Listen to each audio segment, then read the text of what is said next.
Hey guys, hope you're going well. Let's talk about what is new on television. I figure with the Christmas vacation period just around the corner, what better time to talk about what is new on TV and what I've been watching the past couple of months. Apart from Netflix, who like to drop their entire season all at once, most of the shows I'm going to talk about are all about halfway through their first season. So now is the perfect time to catch up, and if you're interested, to give them a go. Let's start with the Starz original series, Ash vs. Evil Dead. This is a dark comedy horror show developed by director-producer Sam Raimi and set in the original Evil Dead universe. If you haven't heard of Evil Dead, they were a series of 4 horror movies by the same director, Sam Raimi, which began back in 1981. I haven't seen any of these original movies, but they are horror classics by all accounts. The story for this show picks up 30 years later with Ash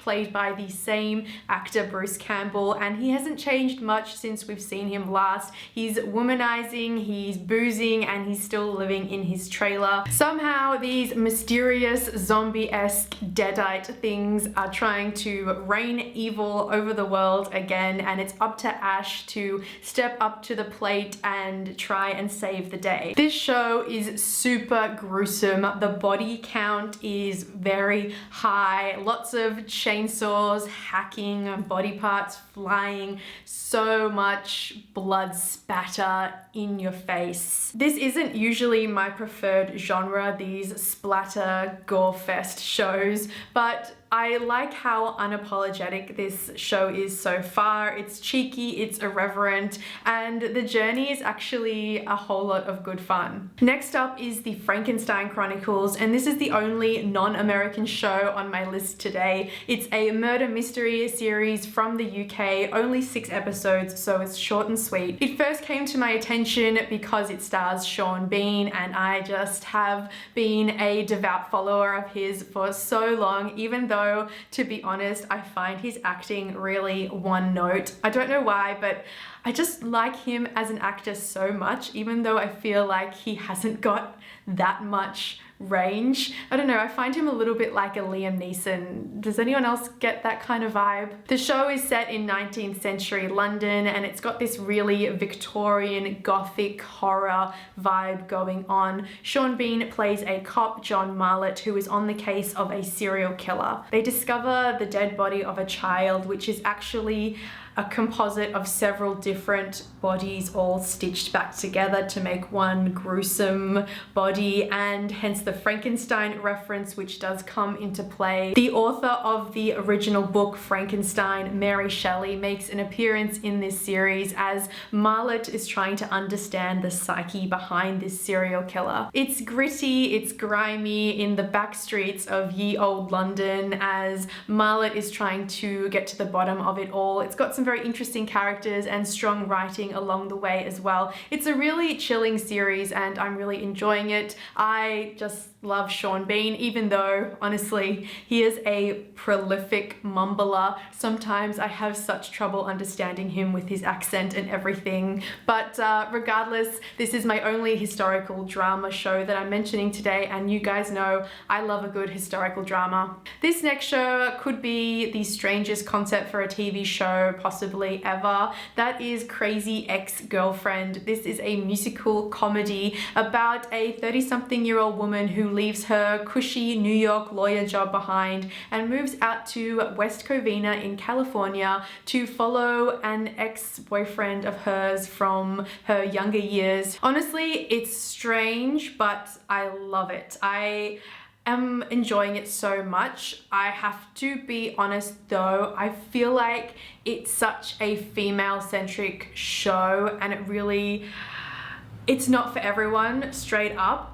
And then even further, I would go to say that it's really, I don't know any guys who like this show. I think it really hits the nail on the head for the female viewership. You guys might know this about me, but I am not a musical fan at all. So don't ask me why, but it somehow really works in this show. Each episode has about 2, maybe 3 original musical songs, and it's just so off kilter. It's got a strange vibe, something I've not really seen incorporated so well before. The lead actress, Rachel Bloom, who's playing the crazy ex-girlfriend, Rebecca Bunch, is really great. I think that she really makes the show and just ties everything together. If she wasn't so adorably strange, I don't think it would work half as much. The first few episodes are a bit of quirk and fluff, and it's all a little bit strange just settling in, but as the series progresses, there really are quite a lot of deep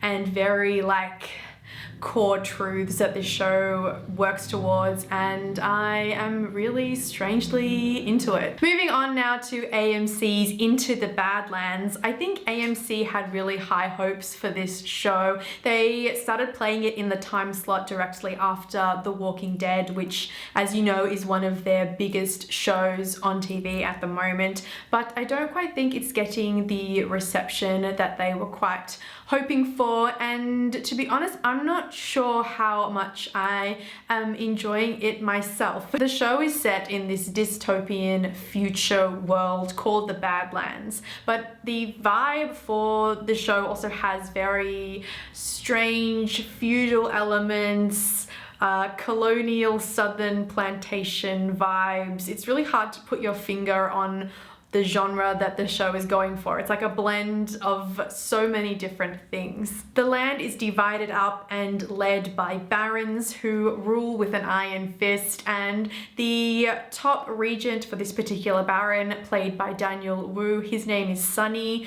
Terrible name for him, might I just say. Every time someone calls out Sunny, it just doesn't suit this character's presence at all, I think. Sunny is the Baron's right-hand man, but he is becoming increasingly disgruntled with the way the Baron is treating his people, and when Sunny comes across a boy who seems to have these strange superpowers when called upon, Sunny has to make the choice whether or not to help the boy escape and maybe escape with him and escape from the Badlands altogether, or to follow the orders of his baron. This is the most put together, well-produced and cinematic landscape of all the shows that I'm talking about today. It looks just beautiful and slick and well done. However, I'm not quite sure about the story at this point. I feel like the style is just a bit, it's like one of those things you just can't quite put your finger on. Everyone is quite serious, but the dialogue seems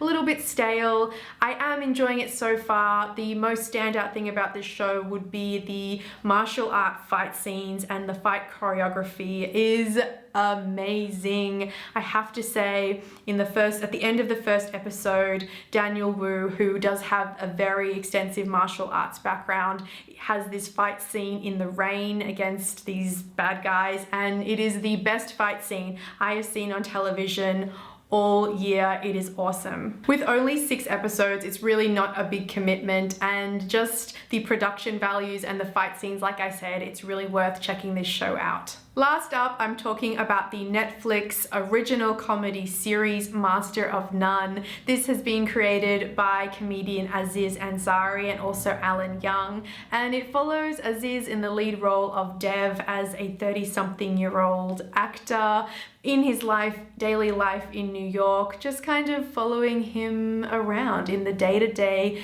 daily grind. I first saw Aziz in Amy Poehler's show Parks and Rec, which I absolutely loved, so I was interested to see him tackle his own series with this Master of None, and I am so pleasantly surprised. It's really funny and it's really just clever. Even though this premise of following a single guy around the city, just doing what he does, simple things like dating, like auditioning for acting jobs and just hanging out with his parents and such, they're all very sort of familiar ideas for episodes, but it's just the way it's handled. He's really got a good sort of charismatic charm on screen. The Golden Globe nominations just came out last week, and Aziz Ansari was actually nominated for Best Actor in a Comedy or Musical, which is really cool as well. So yeah, I mean, it's not a perfect show. You're not going to get a laugh a minute. It's not always funny, but the fact that it's so cleverly humorous and really hits the nail on the head, especially when it comes to themes, racial themes and themes of diversity and multiculturalism, I think it does so well. It's just easy to watch and really funny. There you go, guys. They are some of the new shows on television at the moment. So if you're cozying up on the couch over the Christmas vacation period, maybe you want to start a new series and check out one of the shows that I suggested. I also have an honorable mention, and that would be another Netflix show, Marvel's Jessica Jones. This is a really cool superhero show and it deserves a mention here, even though I didn't have time to talk about it by itself. If you have already seen this show, although I do have a spoiler chat where I go in discussion and in depth about my thoughts on this show. And yeah, guys, that is all. I hope you are all enjoying the Christmas period and having a wonderful and safe time with family and with your loved ones. And I will talk to you guys soon. Bye.